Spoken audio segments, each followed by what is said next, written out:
আমি তোমাদের আমার গণিত বইয়ের 202 থেকে 207 নম্বর পৃষ্ঠা পর্যন্ত আলোচনা করে দিচ্ছি।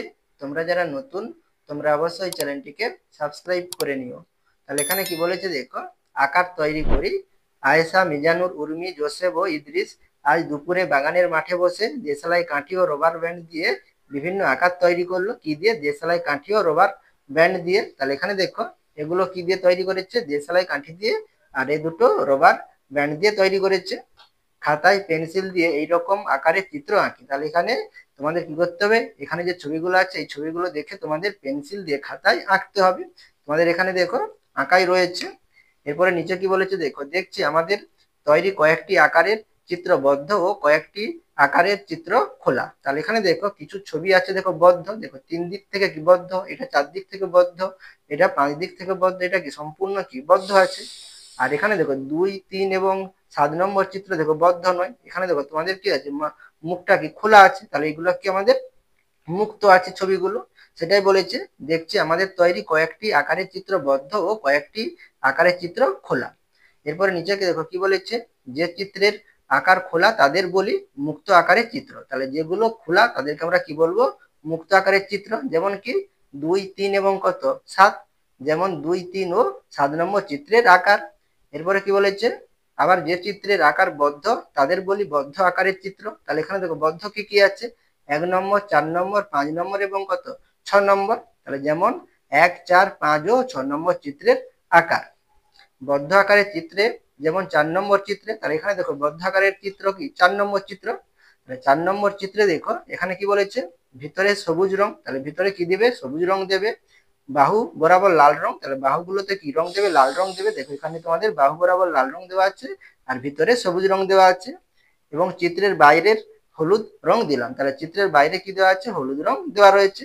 তাহলে দেখছি 3টি অংশ পেলাম। তাহলে কটি অংশ পেলে? 3টি অংশ, একটা ভিতরের একটা কি বাইরের। আর এই দুটোর মাঝখানে আরেকটি অংশ পেয়েছো তোমরা, সেটাই বলেছে দেখো। অর্থাৎ বদ্ধ আকৃতির চিত্রে সবুজ রং ভিতরের জায়গা। তাহলে এই সবুজ রংটা কোথায়? ভিতরের জায়গা। বদ্ধ আকৃতির চিত্রে হলুদ রং, তাহলে হলুদ রংটা কোথায়? বাইরের জায়গা। তাহলে বাইরের জায়গা। আর এখানে লাল রংটা কোথায়? তাহলে বদ্ধ আকৃতির চিত্রে লাল রং সীমানা। এটা কি তোমাদের সীমানা, যা ভিতরের জায়গাকে ও বাইরের জায়গাকে আলাদা করেছে। এরপরে দেখো কি বলেছে, দেখছি পাশের আয়তক্ষেত্রাকার জমির চারিদিকে কাঁটা তার দিয়ে ঘেরা আছে। তাহলে এটা একটা কি আয়তক্ষেত্রাকার জমি, ঠিক আছে, সেটাকে কি দিয়ে ঘেরা আছে? কাঁটা তার দিয়ে ঘেরা রয়েছে। জমির সবুজ অংশটি ভিতরের জায়গা। তাহলে জমির এই যে সবুজ অংশটা এটা কি? জমির ভিতরের জায়গা। চারিদিকে ঘেরা কাঁটা তারটি জমিটির সীমানা। তাহলে এই যে কাঁটা তারটা দেওয়া আছে এটা কি জমির সীমানা, অর্থাৎ চারধারের বাহু বলতে পারি যে এটা, ঠিক আছে। এরপরে কি বলেছে, আনোয়ারা বিবি জমিটির বাইরের জায়গায় দাঁড়িয়ে আছে। তাহলে এখানে আনোয়ারা বিবি কোথায় দাঁড়িয়ে আছে? জমির বাইরে দাঁড়িয়ে আছে। এরপরে পরবর্তী পৃষ্ঠাটি দেখো, ইদ্রিস রোহনের কাকুর হাতে ত্রিভুজাকার চাবির রিং দেখে কাঠি ও সুতো দিয়ে 1 নম্বর চিত্রের মতো একটি আকার তৈরি করলো। জোসেফও কাগজ কেটে 1 নম্বর চিত্রের মতো বানানোর চেষ্টা করলো। আমাদের দুজনের তৈরি জিনিসের আকার একই রকম। একটি কাঠি ও সুতো দিয়ে তৈরি, অন্যটি কাগজ কেটে তৈরি করা হয়েছে। এদের কোনটিকে কি বলবো? তাহলে এখানে কত নম্বর চিত্রের মতো? 1 নম্বর চিত্রের মতো। তাহলে এখানে 1 নম্বর চিত্রটি দেখো। তাহলে এখানে 1 নম্বর চিত্রটি কি আছে? ত্রিভুজের মতো আছে। তাহলে এখানে দেখো আমরা যদি কাঠি ও সুতো দিয়ে তৈরি করি তাহলে আমরা কেমন দেখতে পাবো? তাহলে এভাবে একটা আমরা কি দেখতে পাবো? চিত্র দেখতে পাবো। আর কাগজ কেটে তৈরি করলে তাহলে আমরা এভাবে একটি কি দেখতে পাবো? চিত্র দেখতে পাবো। তাহলে এখানে কি বলেছে, ইদ্রিস কাঠি ও সুতো দিয়ে তৈরি করলো এই ধরনের চিত্র। তাহলে কি ধরনের চিত্র? এই ধরনের চিত্র। আর জোসেফ কাগজ কেটে তৈরি করলো এই ধরনের ক্ষেত্র। তাহলে এটাকে কি বলেছে? এই ধরনের ক্ষেত্র। এইটা কি বলেছে? চিত্র বলেছে। এরপরে কি বলেছে দেখো, কিন্তু দুটি আকারেই তো 3টি ধার আছে। আকারে বলতে তাহলে এখানে যে আমরা যে দুটো পেলাম এই দুটোর কি বলেছে? 3টি ধার। 3টি ধার মানে কি 3টি বাহু। তাহলে এখানে দেখো 1, 2, 3 3টি বাহু আছে। এখানে দেখো 1, 2, 3 3টি বাহু আছে। তাহলে একটি চিত্র আর অন্যটি ক্ষেত্র হলো কেন? তাহলে একটি চিত্র আর একটিতে দেখো ক্ষেত্র লেখা রয়েছে কেন? এরপরে দেখো কি বলেছে, যখন চাবির রিং এর আকারে থাকে তখন কোনো জায়গা দখল করে না, তাই ওটা চিত্র। তাহলে এখানে দেখো এটা চাবির রিং। তাহলে এখানে দেখো এটা কোনো জায়গা দখল করছে না। এর কি ভিতরে জায়গা দেখো ফাঁকা আছে। তাহলে এটা কি কোনো জায়গা দখল করছে না, তখন এটাকে আমরা কি বলবো? চিত্র বলবো।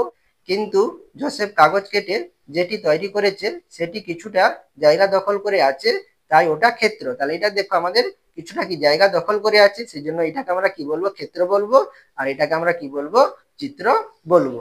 এরপরে দেখো, ইদ্রিসের কাঠি ও সুতো দিয়ে তৈরি করা এই ধরনের চিত্র এবং জোসেফের কাগজ কেটে তৈরি করা এই ধরনের ক্ষেত্রের প্রতিটিরই তিনটি ধার আছে। কটি ধার আছে? তিনটি ধার আছে।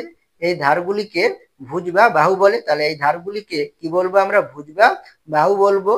আর এই ধরনের চিত্রকে ত্রিভুজাকার চিত্র বা ত্রিভুজ বলা হয়। আর এই ধরনের ক্ষেত্রকে ত্রিভুজাকার ক্ষেত্র বলা হয়। তাহলে এটাকে আমরা কি বলবো?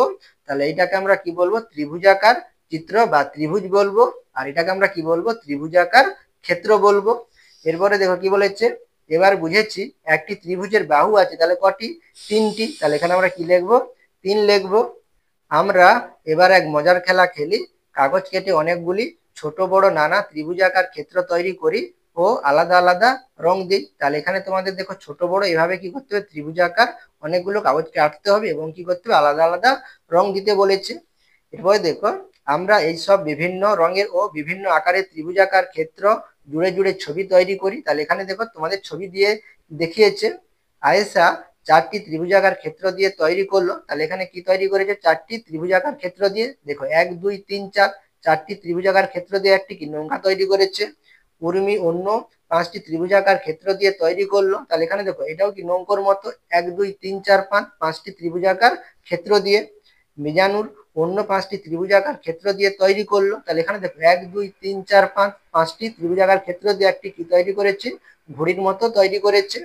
জোসেফ 3টি ত্রিভুজাকার ক্ষেত্র দিয়ে তৈরি করলো। তাহলে এখানে দেখো জোসেফ 3টি ত্রিভুজাকার ক্ষেত্র দিয়ে কি তৈরি করেছে? একটি ত্রিভুজের মতো তৈরি করেছে, বা এটা আমাদের ডায়মন্ড বলতে পারো, ঠিক আছে। এরপরে দেখো ইদ্রিস তিনটি, এখানে তোমাদের ফাঁকা ছিল, আমি এখানে কি লিখেছি? 3 লিখেছি।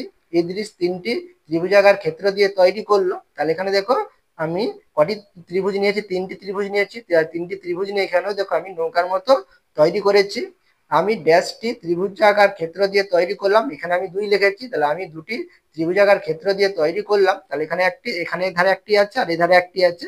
এটা কি চতুর্ভুজের মতন আমি একটি চিত্র তৈরি করেছি। এরপরে পরবর্তী পৃষ্ঠাটি দেখো। এরপরে 204 নম্বর পৃষ্ঠাটি দেখো। আমার নৌকার ত্রিভুজাকার ক্ষেত্রগুলি নানা রকমের কেন দেখি? আয়েশা ঠিক করলো স্কেল দিয়ে তার নৌকার ত্রিভুজাকার ক্ষেত্রগুলি কোনটি ছোট আর কোনটি বড় মাপবে। নীল রঙের ত্রিভুজাকার ক্ষেত্রের প্রতিটি বাহুর দৈর্ঘ্য মাপবে। তাহলে কি রঙের? নীল রঙের ত্রিভুজাকার ক্ষেত্রের প্রতিটি বাহুর দৈর্ঘ্য মাপবে। তাহলে এখানে ত্রিভুজের কটি বাহু থাকে? 3টি বাহু থাকে। তাহলে এখানে আমরা কি লিখবো? নীল রঙের ত্রিভুজাকার ক্ষেত্রের 3টি বাহু। তাহলে কটি বাহু? 3টি বাহু। তাহলে এখানে আমরা 3টি বাহুর কি দৈর্ঘ্য মাপবো। তাহলে 3টি বাহুর প্রত্যেকটি বাহুর দৈর্ঘ্য স্কেল দিয়ে মেপে পেলাম। তাহলে এখানে তোমরা তোমাদের স্কেল দিয়ে কি মেপে লিখতে পারো, না হলে এখানে দেখো তোমাদের স্কেল কি আঁকাই রয়েছে, তোমরা এখান থেকে দেখে তোমরা লিখতে পারো। তাহলে এখানে দেখো প্রথম যে বাহুটা আছে এটার দৈর্ঘ্য কত হবে? 0 থেকে আরম্ভ হয়েছে, কোথায় শেষ হয়েছে? দেখো 2 এর পরে এখানে এটা কত দাগ? 5-এর দাগ। তাহলে কত? 2.5 সেন্টিমিটার। তাহলে এখানে আমরা কি লিখবো? 2.5 সেন্টিমিটার। এর পরের বাহুটি কত হবে? দেখো 0 থেকে শুরু হয়েছে, 3-এর পরে দেখো এখানে কত দাগ আছে? 1 দাগ, 2 দাগ, 2 দাগ পর্যন্ত আছে। তাহলে কত লিখবো? 3.2 সেন্টিমিটার বা সেমি। ও এর পরেরটা দেখো 0 থেকে শুরু হয়েছে, কোথায় শেষ হয়েছে? দেখো 2 পর্যন্ত আসছে না, একটি কম আছে। তাহলে এখানে আমাদের কত হবে? 1.9 হবে। তাহলে 1.9 সেন্টিমিটার। তাহলে এখানে দেখো 3টি বাহুর দৈর্ঘ্য কত হয়েছে? 2.5, 3.2 আর 1.9 সেন্টিমিটার হয়েছে। তাহলে এখানে দেখো 3টি বাহুর দৈর্ঘ্য কি হয়েছে? আমাদের আলাদা হয়েছে। তাই নীল রঙের ত্রিভুজাকার ক্ষেত্রের বাহুগুলির দৈর্ঘ্য সমান নয়। তাহলে এখানে দেখো বাহুগুলোর দৈর্ঘ্য সমান নয়। যে ত্রিভুজের 3টি বাহুর দৈর্ঘ্যই আলাদা তাকে বিষমবাহু ত্রিভুজ বলা হয়। তাহলে এখানে বিষমবাহু ত্রিভুজ কাকে বলবো? তাহলে যে ত্রিভুজের 3টি বাহুর দৈর্ঘ্য কি হবে? আলাদা হবে, তাকে আমরা কি বলবো? বিষমবাহু ত্রিভুজ বলবো। তাহলে কি বলেছে এখানে? যে ত্রিভুজের 3টি বাহুর দৈর্ঘ্যই আলাদা তাকে বিষমবাহু ত্রিভুজ বলা হয়। এরপরে দেখো, দেখি আমাদের ছবির কোন কোন ত্রিভুজটি বিষমবাহু ত্রিভুজ। এরপরে দেখো, আমার ঘড়ির হলুদ ত্রিভুজাকার ক্ষেত্রটি মেপে দেখি। তাহলে এখানে দেখো হলুদ রঙের ত্রিভুজাকার ক্ষেত্রটি তোমাদের মেপে দেখিয়েছে। স্কেলের সাহায্যে মেপে দেখলাম আমার হলুদ ত্রিভুজাকার ক্ষেত্রে 3টি বাহুর দৈর্ঘ্য। তাহলে এখানে 3টি বাহুর দৈর্ঘ্য কত হবে? দেখো তাহলে এখানে প্রথম যে বাহুটি আছে এর দৈর্ঘ্য কত হবে? দেখো 1 2, 2 এর থেকে দেখো বেশি আর 3 এর থেকে দেখো কম। কত ঘর কম? 1 ঘর কম। তাহলে কত? 2.9 বা 2.8 বলতে পারো। এখানে দেখো তোমাদের এটা লেখা আছে 2.8 সেন্টিমিটার। এর পরেরটি দেখো, তাহলে 0 থেকে শুরু হয়েছে, এখানে দেখো কত এ পর্যন্ত এসেছে। 3-এর পরে দেখো এটা কত 5-এর দাগ, 5-এর পরে দেখো 6, 7, 8, ঠিক আছে, 8 বা তোমরা 7ও লিখতে পারো, ঠিক আছে। তাহলে এখানে আমি কত লিখেছি 3.8। আর এখানে দেখো আমাদের কত হবে, 0 থেকে শুরু হয়েছে, এখানে দেখো 2-এর পরে এটা কি 5-এর দাগ, তাহলে 5 লিখতে পারো বা কি লিখতে পারো, এক ঘর কম লিখতে পারো, 2.4 লিখতে পারো। তাহলে এখানে আমি কি লিখেছি 2.4 সেন্টিমিটার লিখেছি। তাহলে এখানে আমরা তিনটি বাহুর দৈর্ঘ্য কি পাচ্ছি, 3.8, 2.8, 2.4। তাহলে এখানে দেখো তিনটি বাহুর দৈর্ঘ্যই কি আলাদা। তাহলে এখানে আমরা এই ত্রিভুজাকার ক্ষেত্রটিকে কি বলবো, আমরা বিষমবাহু ত্রিভুজ বলবো, সেটাই বলেছে। তাই আমরা হলুদ রঙের ত্রিভুজাকার ক্ষেত্রটি বিষমবাহু ত্রিভুজ।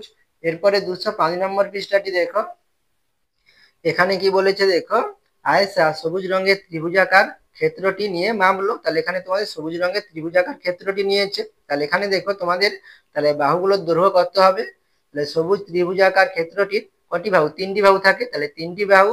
এই সবুজ ত্রিভুজাকার ক্ষেত্রের একটি বাহুর দৈর্ঘ্য, তাহলে একটি বাহুর দৈর্ঘ্য দেখো, তাহলে এখানে দেখো এই বাহুটির দৈর্ঘ্য দেখো প্রথমে 0 থেকে শুরু হয়েছে, আর এখানে কোথায় শেষ হয়েছে দেখো, তাহলে 3-এর আগে শেষ হয়েছে। তাহলে এখানে কত, এটা 5-এর দাগ, 5-এর পরে দেখো 6, 7, 8, 8 পর্যন্ত রয়েছে, তাহলে এটা কত হবে 2.8। তাহলে একটি বাহুর দৈর্ঘ্য কত 2.8 সেন্টিমিটার। অপর দুটি বাহুর প্রত্যেকটির দৈর্ঘ্য, তাহলে অপর দুটি বাহুর দৈর্ঘ্য কত হবে দেখো, তাহলে এখানে দেখো 0 থেকে শুরু হয়েছে, এখানে দেখো 2 পর্যন্ত আসছে না, এক ঘর কি কম আছে, তাহলে কত 1.9। আর এটা দেখো 1 থেকে শুরু হয়েছে, 3 পর্যন্ত আসেনি, তাহলে এখানে দেখো এক দাগ কম আছে, তাহলে কত 2.9 হচ্ছে। কিন্তু এখানে দেখো সামনে 1 সেন্টিমিটার কি বাদ দেওয়া রয়েছে, তাহলে এখানে আমাদের কত হবে, এটা 2.9 হচ্ছে, তাহলে এখানে সামনে 1 সেন্টিমিটার বাদ হবে, তাহলে কত হবে 1.9 হবে। তাহলে এখানে আমরা কি লিখবো, অপর দুটি বাহুর প্রত্যেকটির দৈর্ঘ্য 1.9 সেন্টিমিটার। তাহলে এখানে দেখো দুটি বাহুর দৈর্ঘ্য 1.9 পাচ্ছি, আর একটি বাহুর দৈর্ঘ্য কত পাচ্ছি 2.8 পাচ্ছি। তাহলে দেখছি এই ত্রিভুজাকার ক্ষেত্রটির দুটি বাহুর দৈর্ঘ্য সমান এইরকম ত্রিভুজের কি নাম হতে পারে। তাহলে আমরা এই ত্রিভুজকে কি বলবো, তাহলে আমরা সমদ্বিবাহু ত্রিভুজ বলবো। তাহলে সমদ্বিবাহু ত্রিভুজ কাকে বলবে, তাহলে যে ত্রিভুজের দুটি বাহুর দৈর্ঘ্য সমান তাদের সমদ্বিবাহু ত্রিভুজ বলা হয়। তাহলে বিষমবাহু ত্রিভুজের ক্ষেত্রে 3টি বাহুর দৈর্ঘ্য কি হবে, আলাদা হবে, আর সমদ্বিবাহু ত্রিভুজের ক্ষেত্রে দুটি বাহুর দৈর্ঘ্য কি হবে, একই হবে, আর অপরটির দৈর্ঘ্য আলাদা হবে। তাহলে তাকে আমরা কি বলবো, সমদ্বিবাহু ত্রিভুজ বলবো। তাহলে যে ত্রিভুজের দুটি বাহুর দৈর্ঘ্য সমান তাদের সমদ্বিবাহু ত্রিভুজ বলা হয়। এরপরে দেখো লাল ত্রিভুজাকার ক্ষেত্রটির প্রতিটি বাহুর দৈর্ঘ্য মাপি। এরপরে দেখো তোমাদের লাল ত্রিভুজাকার ক্ষেত্রটির এখানে দৈর্ঘ্য মাপা হয়েছে।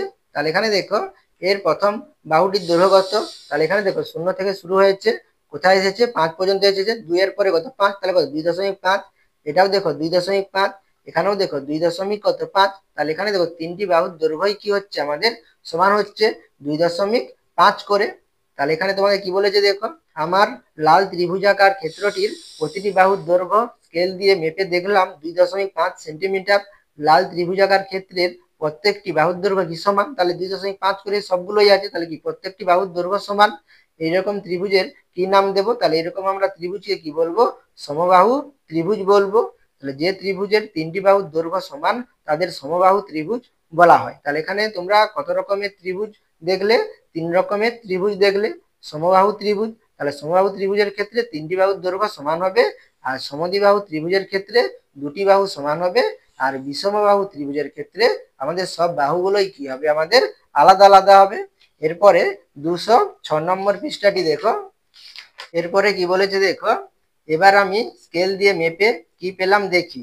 আয়েশার হলুদ ত্রিভুজাকার ক্ষেত্রটির 3টি বাহুর দৈর্ঘ্য, তাহলে আয়েশার কি হলুদ রঙের ত্রিভুজাকার ক্ষেত্রটির 3টি বাহুর দৈর্ঘ্য। তাহলে আয়েশার দেখো হলুদ ত্রিভুজাকার ক্ষেত্রটি কোনটি, এটি, ঠিক আছে। এখানে দেখো ছোট ছোট কি আছে, বাহু আছে, সেই জন্য আমি এখানে আমার মতো করে কি করে নিয়েছি, দৈর্ঘ্যগুলো নিয়ে নিয়েছি। তোমরা তোমাদের মতো করে একটি দৈর্ঘ্য নিয়ে নিতে পারো। তাহলে 3টি বাহুর দৈর্ঘ্য 4 সেন্টিমিটার, 3 সেন্টিমিটার ও 3 সেন্টিমিটার। তাহলে এখানে দেখো দুটি কি নিয়েছি, সমান নিয়েছি, আর একটি কি নিয়েছি, আলাদা নিয়েছি। তাহলে এখানে দুটি বাহুর দৈর্ঘ্য কি সমান, তাহলে এখানে আমরা এই ত্রিভুজকে কি বলবো, সমদ্বিবাহু ত্রিভুজ বলবো। তাই আয়েশার হলুদ ত্রিভুজটি সমদ্বিবাহু ত্রিভুজ। এরপরে দেখো উর্মির লাল রঙের ত্রিভুজাকার ক্ষেত্রটির 3টি বাহুর দৈর্ঘ্য, তাহলে এখানে আমি 3টি বাহুর দৈর্ঘ্য কত ধরেছি, 2 সেন্টিমিটার, 2 সেন্টিমিটার, 2 সেন্টিমিটার। তাহলে এখানে দেখো তিনটি বাহুর দৈর্ঘ্যই কি হচ্ছে, সমান হচ্ছে। তাহলে এখানে আমরা একে কি বলবো, সমবাহু ত্রিভুজ বলবো। তাই এই ত্রিভুজটি সমবাহু ত্রিভুজ। উর্মির নীল রঙের ত্রিভুজাকার ক্ষেত্রটির তিনটি বাহুর দৈর্ঘ্য 4 সেমি, 3 সেমি, 2 সেমি। তাহলে এখানে দেখো তিনটি বাহুর দৈর্ঘ্যই কি হচ্ছে, আলাদা আলাদা হচ্ছে। তাহলে এখানে আমরা একে কি বলবো, বিষমবাহু ত্রিভুজ বলবো। তাই এই ত্রিভুজটি বিষমবাহু ত্রিভুজ। এরপরে দেখো উর্মির লাল ও নীল রঙের ত্রিভুজাকার ক্ষেত্র দুটি কি করলে সমদ্বিবাহু ত্রিভুজ করা যাবে ভেবে দেখি। তাহলে এখানে দেখো লাল রঙের ত্রিভুজ কি ছিল, সমবাহু ত্রিভুজ। তাহলে এখানে আমরা কি করলে আমাদের সমদ্বিবাহু ত্রিভুজ হবে। তাহলে এখানে আমরা এই 2 সেমি 2 সেমি কে আমরা যদি 3 সেমি 3 সেমি করে নেই, তাহলে কি হবে, দুটি বাহুর দৈর্ঘ্য সমান হবে আর এটা কি হবে, আলাদা হবে। তখন সেটা কি হয়ে যাবে, আমাদের লাল রঙের ত্রিভুজটি সমদ্বিবাহু ত্রিভুজ হবে। তাহলে তোমরা যদি লেখো তাহলে কি লিখতে পারো, তাহলে লাল রঙের ত্রিভুজের দুটি বাহুর দৈর্ঘ্য অর্থাৎ 2 সেমি 2 সেমি কে আমরা যদি 3 সেমি করে নেই, তবে এই লাল রঙের ত্রিভুজটি কি হয়ে যাবে, সমদ্বিবাহু ত্রিভুজ হয়ে যাবে। এরপরে দেখো নীল রঙের ত্রিভুজের দৈর্ঘ্য কত ছিল, 4 সেমি, 3 সেমি, 2 সেমি। তাহলে এটাকে আমরা কি করব, সমদ্বিবাহু ত্রিভুজ করব। তাহলে আমরা দেখো 2 কে যদি 3 করে নেই, তাহলে কি হবে, দুটি বাহুর দৈর্ঘ্য সমান হয়ে যাবে আর এটা 4 কি আলাদা হয়ে যাবে। তাহলে এটা কি হয়ে যাবে, সমদ্বিবাহু ত্রিভুজ হয়ে যাবে। তাহলে এটা তোমরা লিখতে পারো, কিভাবে লিখতে পারো, নীল রঙের ত্রিভুজের 2 সেমি বাহুর দৈর্ঘ্য কে যদি আমরা 3 সেমি করে নেই, তাহলে আমরা কি পেয়ে যাব, নীল রঙের ত্রিভুজটি সমদ্বিবাহু ত্রিভুজ হবে। ঠিক আছে। এরপরে দেখো কি বলেছে, নিজে করি। তাহলে এখানে দেখো তোমাদের ত্রিভুজের মতো ডায়মন্ডের মতন কি আঁকা রয়েছে। তাহলে এখানে দেখো লাল রং আছে আর হলুদ রং এবং কি সবুজ রং রয়েছে। লাল ত্রিভুজাকার ক্ষেত্র ড্যাশ ত্রিভুজ। তাহলে এখানে লাল ত্রিভুজাকার ক্ষেত্রটি কি ত্রিভুজ হবে।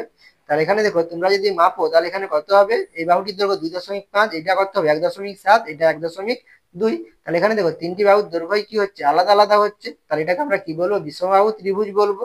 তাহলে বিষমবাহু ত্রিভুজ। হলুদ ত্রিভুজাকার ক্ষেত্র ড্যাশ ত্রিভুজ। তাহলে এখানে দেখো এই ত্রিভুজের ক্ষেত্রে এর বাহুর দৈর্ঘ্য 1.7, এর বাহুর দৈর্ঘ্য 1.7 আর নিচের বাহুর দৈর্ঘ্য কত 2.7। তাহলে এখানে দেখো দুটি বাহুর দৈর্ঘ্য কি সমান হচ্ছে আর অপরটির দৈর্ঘ্য কি মানে আলাদা হচ্ছে। তাহলে এখানে দুটি বাহু সমান হলে তাকে আমরা কি বলবো, সমদ্বিবাহু ত্রিভুজ বলবো। সেই জন্য এখানে আমি কি লিখেছি, সমদ্বিবাহু ত্রিভুজ। সবুজ ত্রিভুজাকার ক্ষেত্র। তাহলে সবুজ ত্রিভুজের ক্ষেত্রে দেখো তাহলে তিনটি বাহুর দৈর্ঘ্য কি আলাদা। তাহলে এখানে আমরা সবুজকে কি বলবো, বিষমবাহু ত্রিভুজ বলবো। তাহলে সবুজ ত্রিভুজাকার ক্ষেত্র বিষমবাহু ত্রিভুজ। আর তোমরা যদি স্কেল দিয়ে মাপো, তোমাদের একটু একটু কম বেশি হতে পারে। ঠিক আছে। এরপরে দেখো, এরপরে তোমাদের যে ঘড়িটি আঁকা রয়েছে, এখানে তোমাদের কি কি রং আছে, সাদা রং, সবুজ রং এবং নীল রং এবং কি আছে তোমাদের হলুদ রং, এখানে তোমাদের লাল রং রয়েছে। তাহলে এখানে দেখো তোমাদের কি বলেছে, নীল রঙের ত্রিভুজাকার ক্ষেত্র। তাহলে নীল রঙের ত্রিভুজাকার ক্ষেত্র, তাহলে নীল রং কোথায়, এখানে আছে। এর দৈর্ঘ্য কত দেখো, এটা 1.2, এটা 1.2, এটা কত 1.8। তাহলে দুটি বাহুর দৈর্ঘ্য সমান। তাহলে কি বলবো, সমদ্বিবাহু ত্রিভুজ। লাল রঙের ত্রিভুজাকার ক্ষেত্র। তাহলে এখানে দেখো এই লাল রঙের ত্রিভুজের ক্ষেত্রে, তাহলে এখানে দেখো দুটি বাহুর দৈর্ঘ্য কি সমান পাচ্ছি। তাহলে এটা আমাদের কি হবে, সমদ্বিবাহু ত্রিভুজ। এরপরে দেখো সবুজ রঙের ত্রিভুজাকার ক্ষেত্র। তাহলে সবুজ রঙের ক্ষেত্রে দেখো এটা 1.8, এটা 1.2, এটা 1.2। তাহলে এটাও কি হবে, সমদ্বিবাহু ত্রিভুজ। আর সাদা রঙের ত্রিভুজাকার ক্ষেত্র, তাহলে সাদা রংটাও কি হবে, আমাদের আমাদের সমদ্বিবাহু ত্রিভুজ হবে। এরপরে 207 নম্বর পৃষ্ঠাটি দেখো, এখানে কি বলেছে দেখো, আমি আমার বন্ধুরা মিলে কাগজ কেটে কয়েকটি ত্রিভুজাকার ক্ষেত্র তৈরি করলাম। স্কেল দিয়ে বাহুর দৈর্ঘ্য মেপে সমবাহু ত্রিভুজে সবুজ রং দিই, সমদ্বিবাহু ত্রিভুজে কমলা রং দিই আর বিষমবাহু ত্রিভুজে হলুদ রং দিই। তাহলে এখানে দেখো, তাহলে প্রথম যে ত্রিভুজটি আঁকা রয়েছে এর তিনটি বাহুর দৈর্ঘ্য কত, 2.2, 2.4, 1.3। তাহলে এখানে দেখো তিনটি বাহুর দৈর্ঘ্যই কি আলাদা। তাহলে এখানে আমরা এই ত্রিভুজকে কি বলবো, বিষমবাহু ত্রিভুজ বলবো। তাহলে এটা কি বিষমবাহু ত্রিভুজ। তাহলে বিষমবাহু ত্রিভুজে আমরা কি রং দেবো, হলুদ রং দেবো। আমি এখানে রং দিয়ে দেখাচ্ছি না, তোমরা প্রত্যেকটি ছবিতে রং দিয়ে দেখাতে পারো। তাহলে এখানে দেখো আমি যে দৈর্ঘ্যগুলো লিখেছি, তোমাদের মাপতে গেলে তোমাদেরকে একটু কম বেশি হতে পারে। তোমাদের যেই দৈর্ঘ্যটি হবে তোমরা সেই দৈর্ঘ্যটি লিখবে এবং সেই রকমের ত্রিভুজ লিখবে। তোমাদের যে ত্রিভুজটি হবে সেই ত্রিভুজটি তোমরা লিখবে। এরপরে দেখো দ্বিতীয় যে ছবিটি আছে, ত্রিভুজটি আছে, এখানে তিনটি বাহুর দৈর্ঘ্য কত, 1.7, 3.2, 4 সেন্টিমিটার। তাহলে এখানে আমাদের তিনটি বাহুর দৈর্ঘ্য কি আলাদা। তাহলে এটা কি হবে, বিষমবাহু ত্রিভুজ। এর পরের ত্রিভুজের ক্ষেত্রে দেখো, এখানে তিনটি বাহুর দৈর্ঘ্য কত, 2 সেন্টিমিটার করে। তাহলে এটা আমাদের কি হবে, সমবাহু ত্রিভুজ। এর ক্ষেত্রেও দেখো তিনটি বাহুর দৈর্ঘ্য 2 সেন্টিমিটার। তাহলে এটাও আমাদের কি হবে, সমবাহু ত্রিভুজ। আর এই ত্রিভুজের ক্ষেত্রে দেখো দুটি বাহুর দৈর্ঘ্য 2.2 সেন্টিমিটার করে আর অপর বাহুর দৈর্ঘ্য 1.3 সেন্টিমিটার। তাহলে এখানে কি দুটি বাহুর দৈর্ঘ্য সমান হচ্ছে। তাহলে এটা আমাদের কি হবে, সমদ্বিবাহু ত্রিভুজ হবে। এরপরের যে ত্রিভুজটি আছে এখানেও দেখো এই দুটি বাহুর দৈর্ঘ্য কত 2.3 সেন্টিমিটার করে, আর এর দৈর্ঘ্য কত 2 সেন্টিমিটার। তাহলে এখানে দুটি বাহুর দৈর্ঘ্য কি সমান হচ্ছে, তাহলে এটা আমাদের কি হবে, সমদ্বিবাহু ত্রিভুজ হবে। এরপরে নিচে দেখো, তাহলে এখানে যে ত্রিভুজটি আঁকা আছে, তাহলে এখানে এই দুটো বাহুর দৈর্ঘ্য কত 3.4 সেন্টিমিটার করে, আর এর দৈর্ঘ্য কত 4.8। তাহলে এখানে এই দুটো বাহুর দৈর্ঘ্য কি সমান, তাহলে এখানে আমরা এই ত্রিভুজকে কি বলবো, সমদ্বিবাহু ত্রিভুজ বলবো। আর এখানে দেখো এই ত্রিভুজের ক্ষেত্রে প্রত্যেকটি বাহুর দৈর্ঘ্য কত 3.4, তাহলে এখানে আমরা এই ত্রিভুজকে কি বলবো, সমবাহু ত্রিভুজ বলবো। আর এখানেও দেখো এই ত্রিভুজের দেখো প্রত্যেকটি বাহুর দৈর্ঘ্য কত 3.7 সেন্টিমিটার করে, তাহলে এটাকেও আমরা কি বলবো, সমবাহু ত্রিভুজ বলবো। এরপরে নিচে দেখো, তাহলে এখানে যে ত্রিভুজটি আছে, তাহলে এখানে কত এই বাহুটির দৈর্ঘ্য কত 3.1, আর এখানে 2.5, এখানে 3.4 সেন্টিমিটার, তিনটি বাহুর দৈর্ঘ্য কি আলাদা হচ্ছে, তাহলে এখানে আমরা একে কি বলবো, বিষমবাহু ত্রিভুজ বলবো। আর এখানে এই ত্রিভুজের ক্ষেত্রে দেখো 3.4, আর এটা কি 4.2, এটা 2.8, তাহলে এখানে তিনটি বাহুর দৈর্ঘ্য কি আলাদা, তাহলে এটাকে আমরা কি বলবো, বিষমবাহু ত্রিভুজ বলবো। নিজে তৈরি করি, তাহলে এখানে দেখো আমি একটি ত্রিভুজ এঁকেছি, তাহলে এখানে এই দুটি বাহুর দৈর্ঘ্য কত নিয়েছি 2.5, আর নিচের বাহুটির দৈর্ঘ্য কত 2 সেন্টিমিটার নিয়েছি, তাহলে এখানে এই ত্রিভুজটি কি হবে, সমদ্বিবাহু ত্রিভুজ হবে। তাহলে এখানে তোমরা লিখতে পারো কি, সমদ্বিবাহু ত্রিভুজ লিখতে পারো, ঠিক আছে। এরপরে দেখো, এরপরে কি বলেছে, নিজে ত্রিভুজ আঁকি ও স্কেল দিয়ে মেপে দেখি কেমন ত্রিভুজ আঁকলাম। তাহলে এখানে আমি একটি ত্রিভুজ এঁকেছি, তাহলে এখানে দেখো এটা 3 সেন্টিমিটার নিয়েছে, এটা 3 সেন্টিমিটার, এটা কত 4.2 সেন্টিমিটার নিয়েছি। তাহলে এখানে দেখো দুটি বাহুর দৈর্ঘ্য কি সমান নিয়েছে, আর একটি কি অসমান নিয়েছি, তাহলে এটা আমাদের কি হবে, সমদ্বিবাহু ত্রিভুজ হবে। তাহলে এখানে তোমরা কি লিখবে, এটি একটি সমদ্বিবাহু ত্রিভুজ।